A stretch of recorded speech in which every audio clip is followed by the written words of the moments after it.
ഇന്ന് നമ്മൾ ചെയ്യാൻ പോകുന്നത് കൂർക്ക മെഴുക്കുവരട്ടിയാണ്. അതിനായിട്ട് ഇപ്പോൾ ഇവിടെ ഒരു 1/4 കിലോ കൂർക്ക നന്നായി വൃത്തിയാക്കി കഴുകി കുക്കറിലേക്ക് ഇട്ടിട്ടുണ്ട്. നീളത്തിൽ അരിഞ്ഞ് കുക്കറിലേക്ക് ഇട്ടിട്ടുണ്ട്. അതിൻ്റെ കൂടെ നിങ്ങൾക്ക് വേണമെങ്കിൽ താല്പര്യം ഉണ്ടെങ്കിൽ തേങ്ങാക്കൊത്ത് ചേർത്ത് കൊടുക്കാം. ഇവിടെ ഞങ്ങളിപ്പോൾ ഒരു അല്പം തേങ്ങാക്കൊത്തും കൂടെ ചേർത്തിട്ടുണ്ട്. ഇനി നമുക്ക് ഇതിലേക്ക് ആവശ്യമുള്ള പൊടികൾ ചേർത്ത് കൊടുക്കാം. ഒരു 1/4 ടീസ്പൂൺ പെരിഞ്ജീരകം. പെരിഞ്ജീരകത്തിന്റെ ടേസ്റ്റ് ഇഷ്ടമുണ്ടെങ്കിൽ ഒരു 1/4 ടീസ്പൂൺ പെരിഞ്ജീരകം, 1/4 ടീസ്പൂൺ മഞ്ഞൾ പൊടി, ഒരു നിറത്തിന് വേണ്ടിയിട്ട് അല്പം കാശ്മീരി ചില്ലി, ഇനി അല്പം ഉപ്പും കൂടെ നമുക്ക് ഇതിന്റെ കൂടെ ചേർത്ത് കൊടുക്കാം. ഇനി നമുക്കിത് നന്നായിട്ടൊന്ന് ഇളക്കി യോജിപ്പിച്ചതിന് ശേഷം അല്പം വെള്ളവും അല്പം വെളിച്ചെണ്ണയും കൂടെ ഒഴിച്ച് നമുക്ക് 2 വിസിൽ, ഹൈ ഫ്ലെയിമിൽ 2 വിസിൽ, ചെറിയ ബർണറിൽ ഹൈ ഫ്ലെയിമിൽ 2 വിസിൽ, ഒരു 1/2 കപ്പ് വെള്ളം ഒഴിച്ച് നമുക്ക് ഇതിനി വേവിക്കാനായിട്ട് വെക്കാം. കുക്കർ അടച്ച് ചെറിയ ബർണറിൽ ഹൈ ഫ്ലെയിമിൽ 2 വിസിൽ, ഒരല്പം വെളിച്ചെണ്ണയും കൂടെ ഒന്ന് ഒഴിച്ചു കൊടുക്കാം.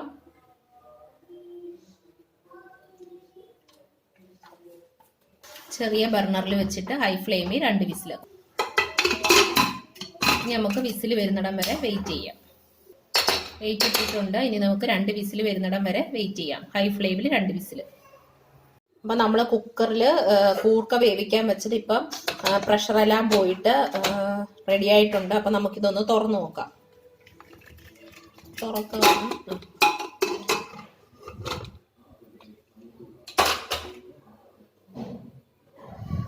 ഇപ്പം കണ്ടോ, ഒട്ടും വെള്ളമില്ലാതെ നമ്മുടെ കൂർക്ക നന്നായിട്ട് വെന്ത് കിട്ടിയിട്ടുണ്ട്.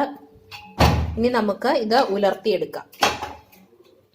അത് കൂർക്ക ഉലർത്തുന്നതിനായിട്ട് നമ്മളിവിടെ ഒരു പാൻ വെച്ചിട്ടുണ്ട്. അപ്പം നമ്മുടെ പാൻ ചൂടായിട്ടുണ്ട്. നമുക്ക് അല്പം വെളിച്ചെണ്ണ ഒഴിച്ചു കൊടുക്കാം.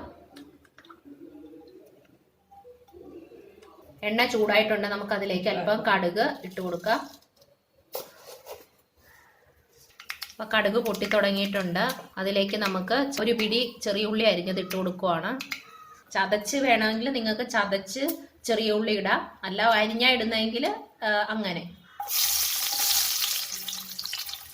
ഇനി നമുക്ക് ചെറിയ ഉള്ളി വഴറ്റിയെടുക്കാം.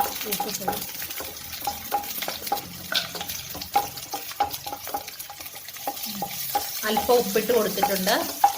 ചെറിയ ഉള്ളിക്ക് ഒരു ചെറിയ കളറിന് വേണ്ടിയിട്ട് നമുക്ക് ഒരു നുള്ള് മഞ്ഞൾ പൊടിയും കൂടെ ചേർത്ത് കൊടുക്കാം. ഓൾറെഡി നമ്മൾ കുക്കറിൽ മഞ്ഞൾ പൊടി ഇട്ടാണ് കൂർക്ക വേവിച്ചിരിക്കുന്നത്. ഉള്ളി ഒരുപാട് അങ്ങ് വഴറ്റണ്ട, കാരണം നമ്മൾ കൂർക്ക ഇട്ടിട്ട് നന്നായിട്ട് ഡ്രൈ ആയിട്ട് ചെയ്തെടുക്കേണ്ടതാണ്. അപ്പോൾ അതനുസരിച്ച് ചേർക്കുക. ഇനി നമുക്ക് എരിവിന് ഒരല്പം കുരുമുളക് പൊടി ഒന്ന് ചേർത്ത് കൊടുക്കാം. എരിവ് നിങ്ങളുടെ ആവശ്യത്തിനനുസരിച്ച് ചേർത്ത് കൊടുക്കുക. നമ്മൾ അല്പം ചില്ലി കൂർക്ക വേവിക്കുന്ന സമയത്ത് ഇട്ടതാണ്. അപ്പൊ അതനുസരിച്ച് വേണം കുരുമുളക് പൊടി ചേർത്ത് കൊടുക്കാനായിട്ട്. ഇനി നമുക്ക് നന്നായിട്ട് ആ കുരുമുളക് പൊടിയും കൂടെ ഒന്നിട്ട് വഴറ്റിയെടുക്കാം. ഇനി നമുക്ക് വേവിച്ച് വെച്ചിരിക്കുന്ന കൂർക്ക ഇതിലേക്ക് ഇട്ട് കൊടുക്കാം. ഇനി നമുക്കതൊന്ന് നന്നായിട്ടൊന്ന് മിക്സ് ചെയ്ത് കൊടുക്കാം. ചെറിയ തീയിലിട്ട് നമുക്ക് നന്നായിട്ടൊന്ന് ഡ്രൈ ആക്കി എടുക്കാം. ഇനി നമുക്ക് ഒരല്പം 1 ടീസ്പൂൺ ഗരം മസാല കൂടി ചേർത്ത് കൊടുക്കാം. ഇനി ആവശ്യത്തിന് കറിവേപ്പില ഇട്ട് കൊടുക്കുക. ഇനി നന്നായിട്ടൊന്ന് മിക്സ് ചെയ്ത് കൊടുക്കുക. ഡ്രൈ ആകുമ്പോൾ എണ്ണമയം പോരെന്ന് തോന്നുവാണെങ്കിൽ നിങ്ങൾ ഇടയ്ക്ക് ഒരു അല്പം വെളിച്ചെണ്ണ ഒന്ന് തൂവി കൊടുക്കാൻ മറക്കല്ല്. അങ്ങനെ നമ്മുടെ കൂർക്ക മെഴുക്കുവരട്ടി തയ്യാറായിട്ടുണ്ട്. വെള്ളമെല്ലാം പറ്റി നല്ല ബ്രൗൺ കളറായി വന്നിട്ടുണ്ട്, നല്ലതായിട്ട് ഡ്രൈ ആയി വന്നിട്ടുണ്ട്. ഇനി നമുക്ക് തീ ഓഫ് ചെയ്യാം. എന്നിട്ട് നമുക്കിതൊരു സെർവിങ് ബൗളിലേക്ക് മാറ്റാം.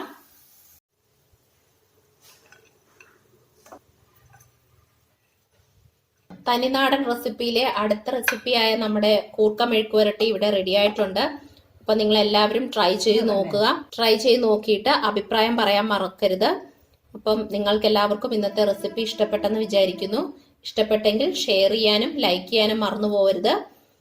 നിങ്ങൾ ഇതുവരെയും എൻ്റെ ചാനൽ സബ്സ്ക്രൈബ് ചെയ്തിട്ടില്ലെങ്കിൽ സബ്സ്ക്രൈബ് ചെയ്യുക.